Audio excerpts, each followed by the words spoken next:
Trevor the traction engine was enjoying his work in the vicarage orchard. Birds were singing, apples were ripening on the trees. It was a lovely day. "Hello, Trevor," said James. "You look as bright and cheerful as my red paint." "Oh, I am," replied Trevor. "What's that noise?" "It's the bees," laughed Trevor. "They're all in these boxy things called beehives. I'm taking them to the station. The vicar says his bees make good honey, and he's giving some of them to his friends." Just then, Boko, the diesel engine, hummed in.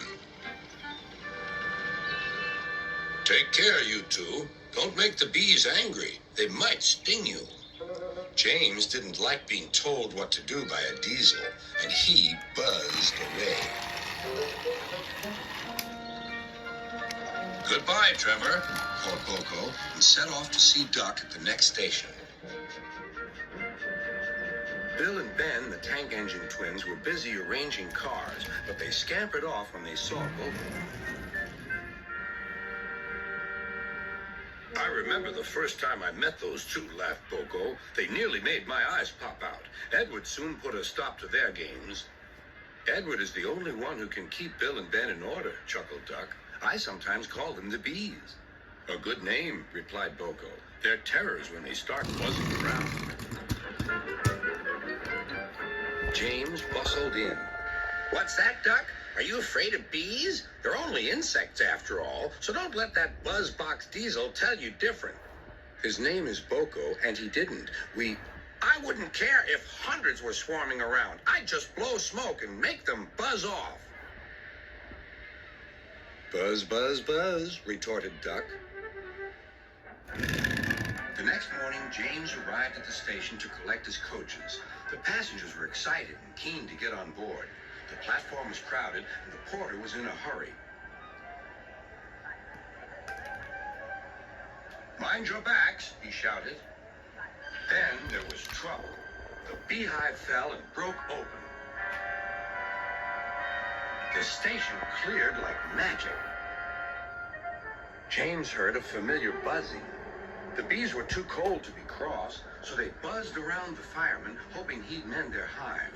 But he didn't understand, nor did his driver, so the bees turned to James. His boiler was nice and warm. "Buzz off! Buzz off!" hissed James. One bee burnt his foot. "Ooh! Ah! Ah! Ooh!" The bee thought James had burnt him on purpose.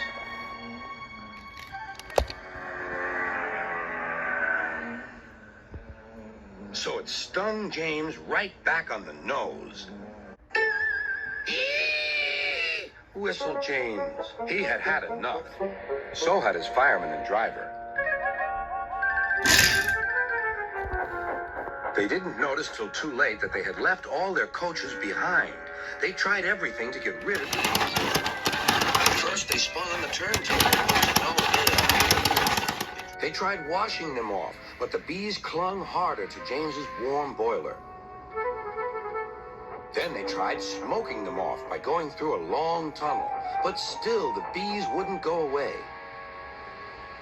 "It's no good, James," said his driver. "We'll just have to go back to the orchard and fetch another hive." James's reply was drowned by the sound of buzzing. The vicar was waiting anxiously for James. When he arrived, the bees swarmed straight into their new home. "Come on, James," said his driver. "What you need now is a good hose down."